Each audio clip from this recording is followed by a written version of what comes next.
The House of the Wolfings. Chapter 21. They bicker about the ford. In the gray of the morning was Otter afoot with the watchers, and presently he got on his horse and peered over the plain, but the mist yet hung low on it, so that he might see not for a while. But at last he seemed to note something coming toward the host from the upper water above the ford, so he rode forward to meet it, and lo, it was a lad of 15 winters, naked save his breeches, and wet from the river, and Otter drew rein. And the lad said to him, Art thou the war-duke? Yes, said Otter. Said the lad, I am Ali, the son of Grey, and the Hallson hath sent me to thee with this word. Are ye coming? Is Theodulf at hand? For I have seen the roof ridge red in the sunlight as if it were painted with cinnabar. Said Otter, Art thou going back to Wulfstead, son? Yea, at once, my father, said Ali. Then tell her, said Otter, that Theodulf is at hand, and when he cometh we shall both together fall upon the Romans either in crossing the ford or in the Wolfing meadow, but tell her also that I am not strong enough to hinder the Romans from crossing. Father, said Ali, the Hallson saith, Thou art wise in war, now tell us, shall we hold the hall against the Romans that ye may find us there? For we have discomfited their vanguard already, and we have folk who can fight, but belike the main battle of the Romans shall get the upper hand of us ere ye come to our helping, belike it were better to leave the hall and let the wood cover us. Now is this well asked, said Otter, Get thee back, my son, and bid the Hallson trust not to warding of the hall, for the Romans are a mighty host, and this day, even when Theodulf cometh hither, shall be hard for the Gothfolk. Let her hasten lest these thieves come upon her hastily. Let her take the Hallson her namesake, and the old men and children and the women, and let those fighting folk she hath be a guard to all this in the wood.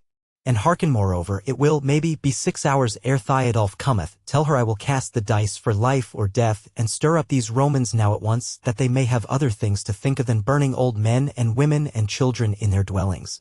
Thus may she reach the wood unhindered. Hast thou all this in thine head? Then go thy ways.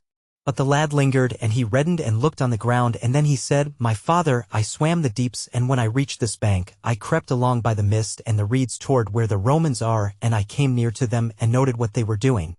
And I tell thee that they are already stirring to take the water at the ford. Now then do what thou wilt. Therewith he turned about and went his way at once, running like a colt which has never felt halter or bit.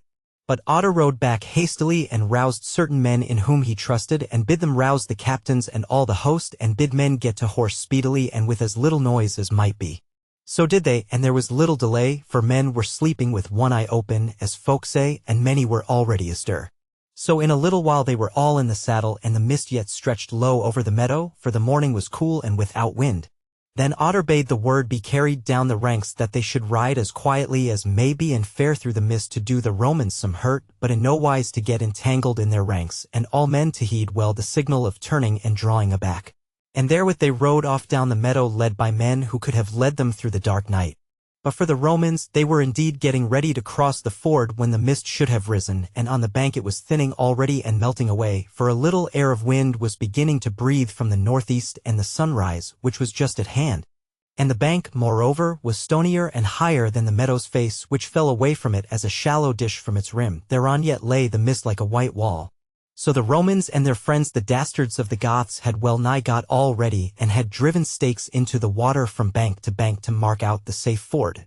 And some of their light-armed and most of their Goths were by now in the water or up on the Wolfing meadow with the more part of their baggage and wains, and the rest of the host was drawn up in good order, band by band, waiting the word to take the water. And the captain was standing nigh to the river bank beside their god the chief banner of the host. Of a sudden one of the dastards of the Goths who was close to the captain cried out that he heard horse coming, but because he spake in the Gothic tongue, few heeded, but even therewith an old leader of 100 cried out the same tidings in the Roman tongue. And all men fell to handling their weapons, but before they could face duly toward the meadow, came rushing from out of the mist a storm of shafts that smote many men, and therewithal burst forth the sound of the marksman's war horn, like the roaring of 100 bulls mingled with the thunder of horses at the gallop, and then dark over the wall of mist showed the crests of the riders of the mark, though scarce were their horses seen till their whole war rank came dark and glittering into the space of the rising ground where the mist was but a haze now, and now at last smitten athwart by the low sun just arisen. Therewith came another storm of shafts, wherein javelins and spears cast by the hand were mingled with the arrows, but the Roman ranks had faced the meadow and the storm which it yielded, swiftly and steadily, and they stood fast and threw their spears, albeit not with such good aim as might have been, because of their haste, so that few were slain by them. And the Roman captain, still loath to fight with the Goths in earnest for no reward, and still more and more believing that this was the only band of them that he had to look to, bade those who were nighest the ford not to tarry for the onset of a few wild riders, but to go their ways into the water, else by a sudden onrush might the Romans have entangled Otter's band in their ranks, and so destroyed all. As it was, the horsemen fell not on the Roman ranks full in face, but passing like a storm athwart the ranks to the right, fell on there where they were in thinnest array, for they were gathered to the ford as aforesaid, and slew some and drave some into the deeps, and troubled the whole Roman host.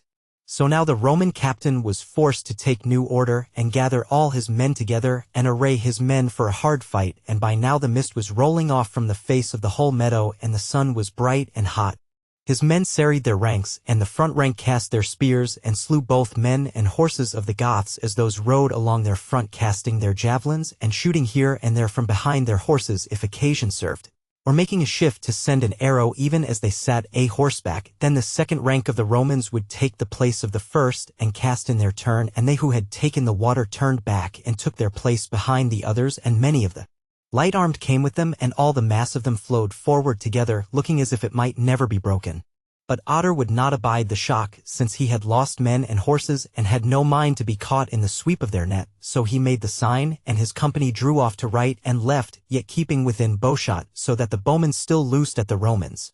But they for their part might not follow afoot men on untired horses, and their own horse was on the west side with the baggage, and had it been there would have been but of little avail, as the Roman captain knew. So they stood a while making grim countenance, and then slowly drew back to the ford under cover of their light-armed, who shot at the Goths as they rode forward, but abode not their shock. But Otter and his folk followed after the Romans again, and again did them some hurt, and at last drew so nigh, that once more the Romans stormed forth, and once more smote a stroke in the air, nor even so would the markmen cease to meddle with them, though never would Otter suffer his men to be mingled with them.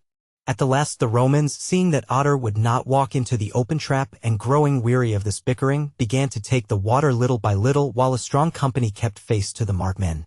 And now Otter saw that they would not be hindered any longer, and he had lost many men, and even now feared lest he should be caught in the trap, and so lose all. And on the other hand it was high noon by now, so that he had given respite to the stay-at homes of the Wolfings, so that they might get them into the wood. So he drew out of bowshot, and bade his men breathe their horses and rest themselves and eat something, and they did so gladly, since they saw that they might not fall upon the Romans to live and die for it until Theodulf was come, or until they knew that he was not coming.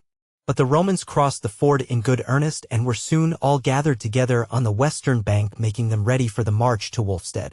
And it must be told that the Roman captain was the more deliberate about this, because after the overthrow of his light-armed there the morning before, he thought that the roof was held by warriors of the kindreds, and not by a few old men, and women, and lads. Therefore he had no fear of their escaping him. Moreover, it was this imagination of his, to wit that a strong band of warriors was holding Wolfstead, that made him deem there were no more worth thinking about of the warriors of the mark save Otter's company and the men in the hall of the Wolfings.